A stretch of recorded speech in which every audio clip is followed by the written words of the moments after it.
service dog and then they behave in the manner that you're describing, like pull out my phone, start screaming at me, like they're the ones that are full of shit.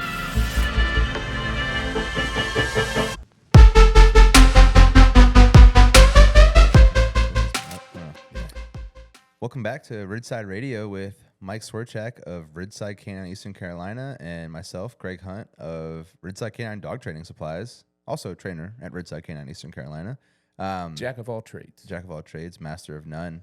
I think today we're going to be talking about somewhat controversial, somewhat not, depending on how much you care about making controversy over just things that are outlined, things that are just pretty black and white. But yeah, so the biggest thing we get phone calls for now is everybody wants a service dog. And I usually try and work through that phone call by asking the simple question, what is a service dog? Right? It's kind of like Matt Walsh's video, what is a woman? Yeah. And nobody can really answer it, right? So we're going to break down some of the myths, dispel it, tell you what it is, some of the qualifications, whatever, and just work through it, right? Service dogs are phenomenal dogs. They can do a lot of shit, but not all dogs are created equal. Right. So the three things that we kind of touch on, you have emotional support dogs, which is one thing. You have therapy dogs, which is another thing. And then you have service dogs, which is a third thing. All of those have subcategories or whatever. But those are three very different things and require different dogs for those things, right? Yep. So we'll break down some definitions and then we'll just kind of flow with the topic. Yeah. So what is an emotional support dog? To me, and I'm not Webster or whatever, but when I hear emotional support dog and what most people in the industry consider an emotional support dog is a dog that is there to help support the emotions of their owner, right? To me, that is like the lowest qualification for any of these three dogs, right? Because it doesn't have to do anything specific. You just have to have a really good relationship with your dog, and your dog has to be reasonably well behaved to go out in public. And that's it. There's no like certifications or whatever to be an emotional support dog. The most important part of that is, and correct me if I'm wrong, is just the relationship that the owner and the dog have together, right? And a dog will instinctually pick up on when you're having a shitty day and is there to support you. Yeah, and like with the emotional support dog or emotional support animals, like there's the biggest thing that from going through like the ADA and going through things with service dogs and emotional support dogs is like, for one, people always throw out the term companion dog as well. And my kind of definition or understanding, the way that I make other people understand it, is a companion dog isn't anything classified, right? It's everybody's dog. Yeah, like everyone wants everyone wants a companion dog. Everyone wants an emotional support dog because they don't know what the definition in the like community is. For me, I feel like therapy dogs and emotional support dogs are both versions of the companion dog. The way that I break it down is the emotional support dog is for you, the therapy dog is for other people. Yeah. And like that's where just people just don't know what the words mean. For the emotional support, like they don't, like that is a pet. The therapy dog is also a pet. Whereas service dog, we'll get into them, they are more of a tool. Like they are a dog, but they are a tool. Whereas that's a good way to break it up. Yeah. Whereas the ESA is a pet dog. So it can go anywhere pets are allowed. And I feel like that's one thing why people want a service dog is because they think service dogs can go anywhere. When in reality, emotional support dogs can go a lot of places. Like they're not given access in particular to anywhere that any other pet can't go. You know, like my pet lab at home can go to Hobby Lobby, it can go to Michael's, it can go to Best Buy, it can go to, you know, Bed Bath & Beyond, Lowe's, Tractor Supply. My pet dog at home that has no title whatsoever can go to those places because they're all pet friendly. Even restaurants that are, you know, have outdoor seating and that kind of stuff. Exactly. Like as long as it doesn't say no pets, service dog only, then any pet, ESA, therapy dog, or non-labeled can go to those places. And the key to that is it has to be well behaved. Right. Yeah. Like you're not gonna. Same thing with a child. You know, Yeah. if your kid's running around Hobby Lobby knocking decorations off the wall, like you're gonna be asked to leave. Same thing for your dog, and even if you have a fully right by the law service dog, Yeah. you can also be asked to leave because like Your dog sucks. yeah, like in the aspect, and we're kind of jumping around, but like in that aspect, when it's a tool, if it's a medical piece of equipment that's causing a problem, if someone who is handicapped is in an electric wheelchair, but if their electric wheelchair is bouncing them off the walls and off the aisles, like It got hacked. yeah, like it got hacked, like there's gonna be a situation where like, hey, like you can't just continue shopping while you're like battery acid's pouring all over the ground. Like we need to clean this up, and you need to like come back with a different scooter or something. Like I don't know. But yeah, so like for the emotional support dogs, like they can go at a lot of places, but they already could have gone there. So like that's the situation. Like people that just want their dog to go places, you don't need a title for it. It can go to most every place. You just have to train it. Yeah, you just have to have the trainer first, which like you should do anyway. If you need help, Ridgeside K9, let us know. Yeah. But yeah, like for that, the way that I always say is ESAs are for you, therapy dogs are for other people. Like if you want to What take kind of stuff do people do with therapy dogs? So therapy dogs, going to schools, going to hospitals, like I said, that's the dog for other people. Like it's not like, yes, it's your pet. You take it home at night, but it's I read a cool study recently, like a growing thing for therapy dogs, and I never would have thought of this. Like I was, thought about this as like dogs that go to hospitals and just like comfort people, right? You have this well-balanced dog that loves everybody and is obedient. And it just goes and hangs out with people because naturally, as everybody who's a dog lover knows, dogs make people feel better. But it's called bibliotherapy, right? So schools and libraries are starting to use therapy dogs for children that are having a hard time read. And I don't have like the exact stats in front of me, but the studies they did, like the results were pretty wild. So they're just having these dogs lay and hang out with kids, and the kids who are struggling read to the dog, and it's increasing their comprehension and throwing it through the roof. That's awesome. And nobody really understand why it works. Maybe it's just like the dog comforting the child outside of what the parents or teachers can do. But that was just super neat. That is pretty rad. Yeah, and like you said, like they go to those places. I know there is a registration for it. Like one of our clients just went ahead and finished their therapy dog certification. Congrats to Dixie. Yeah, Dixie Green. She's Is that her full name, or is that just like a pet name you guys give her? No, it's her full name. Oh. It's like the last name. Oh, I got you.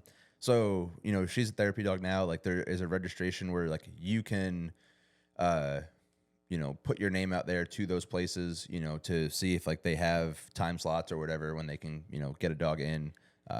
Again, that dog has to be trained. Like that dog a therapy dog has to pass. There's AKC evaluations for therapy dogs. So like that dog has to be able to perform X, Y, and Z, outside of like normal CGC evaluations. Yeah. It can't like excessively lick. It can't, jump. Like it has to be polite and friendly and neutral. But to the point where it's not going to like interfere, it can't just get in the lap of some 80-year-old and start licking their face, and like they can't get the dog off of them. So it has to be capable of doing that. But yeah, so many benefits there, which is a cool thing. It's a cool hobby. Like as a therapy dog handler, like if you have the free time and you have the dog that's capable of doing it, that's a great hobby to get into. But again, like for the ESAs, there was a huge problem with that over the last decade or so that actually got I think the law changed at the beginning of 2021 or 2022 where ESAs stopped being allowed on planes. Yeah. Because people are idiots. Yeah. And so the thing with ESAs is it's what rights it gives you as an ESA is it prevents the housing regulations or extra fees and fines. So like if you're living in an apartment that is restrictive against pit bulls, or it has a $200 pet fee, an ESA and a service dog will both waive those. So and the theory behind it is if I grew up with Rottweilers my whole life and I had him as a kid, and now I'm an adult and I'm on my own and I'm living in an apartment, and my apartment complex breed restricts or just dog restricts, or it has a crazy pet fee. I can go to my doctor or my therapist and I can say, hey, like, this life kind of sucks right now. I'm not having the best time. I really wish I had like a companion like my, Fido that I had as a kid or whatever. And they can write a prescription for you to get an ESA or for you to like get your dog, like bring your dog from your family's house. Like, cause like you couldn't bring your dog to your apartment, whatever it was. Like you can get your dog registered as an ESA that way. And then it'll waive those pet fees or waive those breed restrictions. And like, that's the rights it gave you. But again, it didn't give you public access rights any more than a regular pet did. So like your dog could have gone with you anywhere. Yeah. It just couldn't go with you to your apartment per se. And then they had plane rights because if you move or if you do whatever, you should need to be able to fly with your dog. But that got taken away because it wasn't just emotional support dogs, it was emotional support animals. And that's where we were getting lizards and snakes and like some pigs idiot, and an emotional support alligator or something like that. Yeah. Right. And we're not like, if the tone comes off that we're like shitting on these types of dogs, absolutely not. No, Every no. single one of these serves a very valuable purpose. The problem is people, and the problem has always been people, and they found this loophole and they took advantage of it. And what irritates me is that fucked over a lot of people who really did need these dogs, because it made their lives more difficult, right? I think there was an emotional support peacock, right? And then you had all these idiots bringing their untrained dogs in the area because, they have an emotional support dog. And then the pit bull on the plane who was never trained there bites some kid in the face, and now it's everybody's fault. Yep. But again, it's not. There needs to be some regulation and some standard, but restricting it, I think it was an overreaction.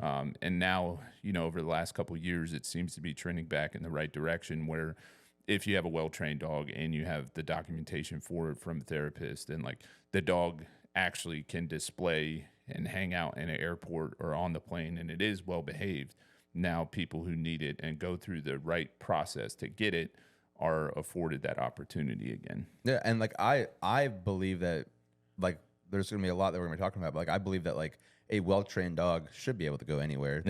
There's a lot of other countries where dogs are, like in Germany, dogs are allowed in restaurants, inside the restaurants, and that's just United States' health code restrictions that don't allow that, which like, hey, I get it. And also, they'll feed you poison, but you can't have your dog in a restaurant. And like I definitely get if you allowed access of all dogs into restaurants or into places, like would you see a influx of it? Would you see an influx of untrained, unwell behaved dogs?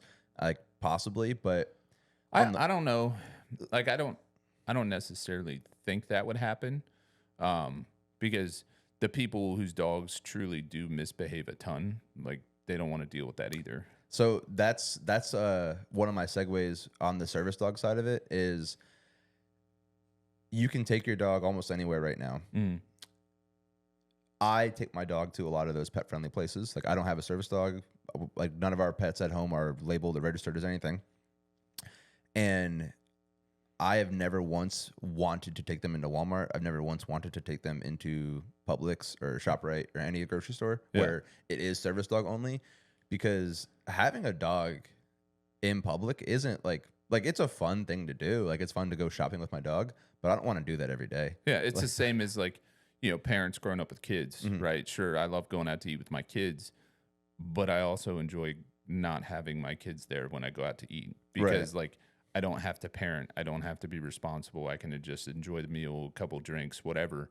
So you have to wear two hats. Yeah. Let's dive into service dogs, though. I think one of the biggest misconceptions, like what we broke down so far, an actual service dog, and this is, first of all, I was super excited. We just hired on a full-time trainer who does nothing but service dogs, and man, like it's probably the wrong term, but she's like a killer at it, man. Like, and I don't know a lot about service dogs. I've never really trained like a full-fledged task-oriented dog. All my stuff has been police and military. So I'm excited because I get to watch her work and like learn new stuff with her. But an actual service dog performs a task that the owner is basically incapable of doing, Mm-hmm. right? And you have medical alert dogs, you have mobility support dogs, and then it's basically whatever you want your dog to do. Right. We custom tailor that dog to your situation and your environment. Those dogs have to perform a task, and that is a very, not only is it very stringent and regimented, but it takes a very unique dog to be able to do that. No different than, you know, the police and military dogs. Like, those are the top 1% of Right. those dogs, right? Just based on the quality. So we need very confident dogs. We need very intelligent dogs. And we need dogs that can perform those tasks in any environment. Obviously, with a service dog, a true task-trained service dog, there's not really many breed restrictions on it. Any dog can do it as long as the task suits the dog. Right. And what I mean by that, like, if you have a mobility support dog, maybe you're amputee, you got a bum leg, and you need a dog to help you out. If you're a 6'3", 250-pound male like myself, a 50-pound Labrador isn't the right dog for me. Right. I'm going to need a St. Bernard or like that Neapolitan Mastiff or something, Great something that Dane or can help something. support a 250-pound male. Yep. But if you need a medical alert dog, if I had diabetes and I needed a dog to alert me to when my blood sugar gets low, I could have a Jack Russell Terrier to do that, right? They're super smart, very intelligent, and they do detection work phenomenally. Absolutely. Yeah. Like, that's one of the biggest things that people don't realize. And again, it's not so much that people are ignorant of it or they don't realize it. Like, again, we get a lot of people, or I've had a lot of people, say like, oh, like I want my whatever dog to be my service dog. And it's not necessarily that they need it. It's that they just want their dog to take them everywhere. Yes. And like, I understand that. And you can already take your dog everywhere, that it's already reasonable to do so. Again, if it's trained or not. Right. But like saying like, I want my Staffordshire Terrier to be my mobility dog. Like, it's kind of a shorter dog, you know, again, it's 6 years old already. Hip problems are going to develop. Like the dogs need to be genetically.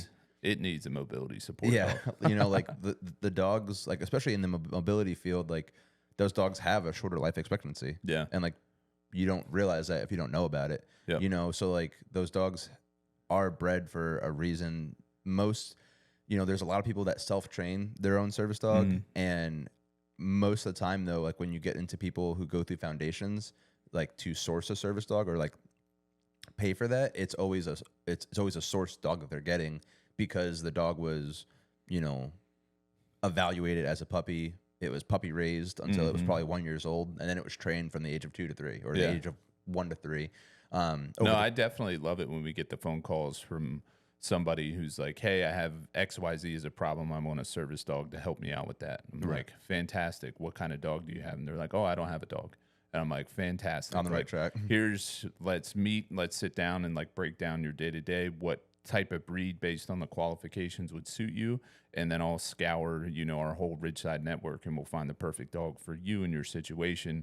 I don't give a shit about what you want. We're going to give you what you need, Absolutely, so to speak. And that's best case scenario. And then, it's also cool when somebody does have a dog that, they diabetic alert. I'll just keep going back to that. And they have a golden retriever. And I'm like, okay, there's a possibility there. People use Goldens a lot for service work. And the first step is we always got to evaluate it, right? Because we all know every single dog isn't created equally. So I got to look at that dog and see if it has the temperament and the qualities that we need in order to train it to that level. And it's a beautiful thing when it does work out. And we can make this tool that they were sitting on that they didn't really know they had and push it to a level where they can have an even better bond with their dog. No, absolutely. And like, that's the biggest thing. Like, when someone says they want a service dog, their answer for why it has to be the task first. Yeah. Like, you can't answer it with, I want to take him everywhere. Yeah. Like, I want a service dog. Why? Because I have this problem and I need, it solved with this task. Yes. A lot of the times we get people that have, want a service dog, want it to go everywhere. And I ask, what task do you want it to perform? Like, hey, I don't even care what your problem is. Like, I'm not going to ask you what your problem is. You know, what tasks you want performed to alleviate whatever problem you have. And it's always like, what do you mean? Yeah. What task? Maybe it can help me pick up something when I drop it. Yeah. You know, which, like, again, it's rough because I wish that well-behaved dogs were given more rights, because then it would kind of alleviate that. You know, like, it would alleviate the, like, if well-behaved dogs were allowed to go into public, you know, if a well-behaved dog was allowed to go into Walmart, it would make service dogs look better. Like, if, like, I didn't feel guilty, like I'd feel guilty to go into Target with my, you know, well-behaved dog, right? Right. I feel guilty though, because it's not a service dog. It doesn't follow the law. But the people who don't feel guilty, the people who take their chihuahuas, put them in their shopping cart, and push them through Target, that makes service dogs look worse. Or because it puts the public opinion of, oh, I thought this place was service dog friendly or service dog only friendly. I guess it's a service dog peeing on the merchandise, or, you know, whatever. Yeah. Like, it's yapping and barking, and it just does a disservice to what real service dogs are. I think because there's no accountability for it. Like, right. Worst case scenario, you get kicked out. Well, like we said, so, you know, they can ask 2 questions. You know, is this a service dog, and what tasks does it perform? And that is a very easy thing to skirt around. You know, just saying the word yes and then making up something, or having, like, saying mobility assistance or something like that. And it's terrible.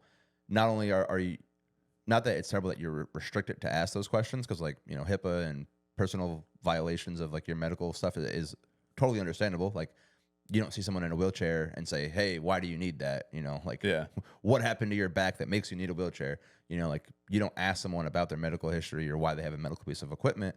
But I think the biggest problem that prevents people from asking those simple questions anyway is that they don't want, you know, the phone to come out. You know, like, if I say, is that a service dog?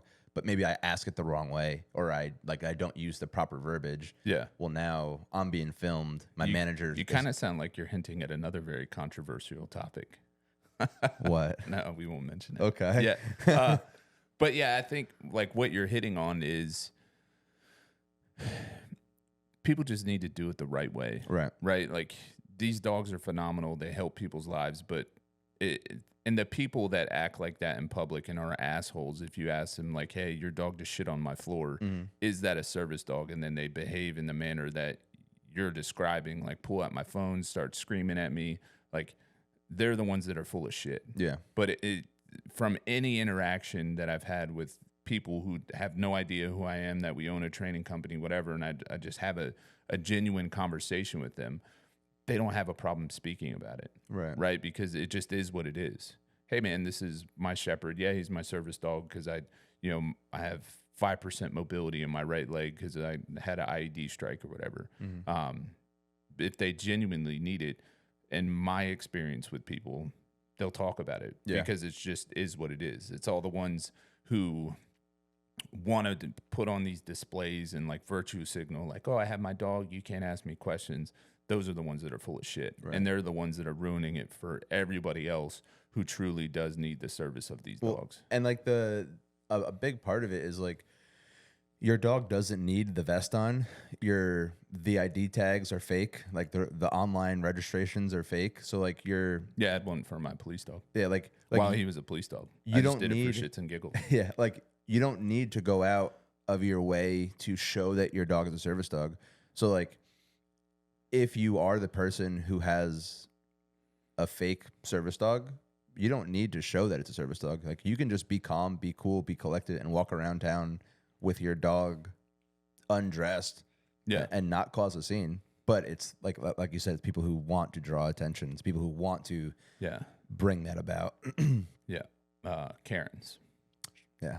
Then they're all named Karen. Absolutely. Yeah. So we'll wrap it up on this point. Like, obviously we love dogs. I have had my life saved many of time by dogs.